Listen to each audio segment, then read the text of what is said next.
Que tu sois musulman ou non musulman, écoutez cette histoire jusqu'à la fin, tu vas commencer à réfléchir autrement. Il y a un chrétien, un Italien américain qui est entré dans une mosquée à Brooklyn, New York, et qui a dit « Je veux être un Mohammadi ». Et donc les musulmans dans la mosquée, ils entendent ça, et ils lui demandent « Un quoi? Tu peux répéter ?» Et il répète « Je veux être un Mohammadi ». Comment faire? Comment faire pour être un Mohammadi? Et les musulmans, ils sont un peu confus parce que personne dit ça en fait. Et donc ils jugeaient pas, mais ils voulaient vraiment comprendre qu'est-ce qu'il voulait dire par là. Et donc il y a un frère musulman qui lui dit « Bah vas-y, suis-moi ».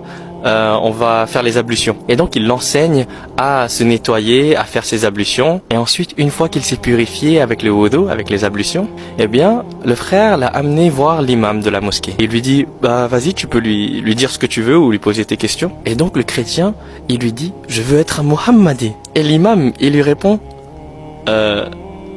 tu veux être un musulman? Et le chrétien répond, oui, je crois, oui.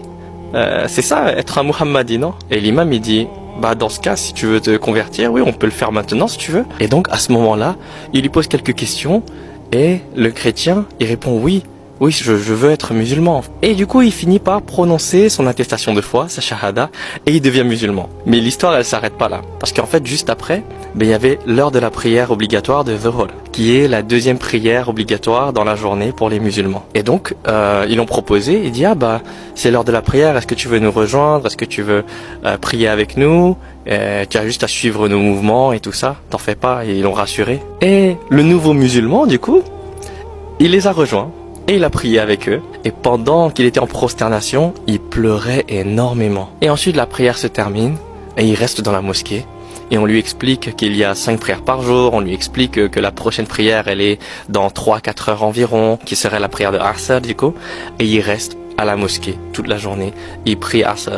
Et ensuite, il prie Maghrib. Et ensuite, il prie Isha. Donc, il accomplit toutes ses prières. Et à chaque fois, il est en larmes dans sa prosternation, à chaque fois. Et le lendemain, très tôt, pour la première prière du matin, avant le lever du soleil, il va à la mosquée, il prie avec tout le monde la première prière, et il reste dans la mosquée toute la journée. Il accomplit ses 5 prières, et il continue de pleurer énormément dans sa prosternation. Et le 3e jour, il revient encore, et pareil, il accomplit toutes les prières, et il est tout le temps en pleurs dans sa prosternation.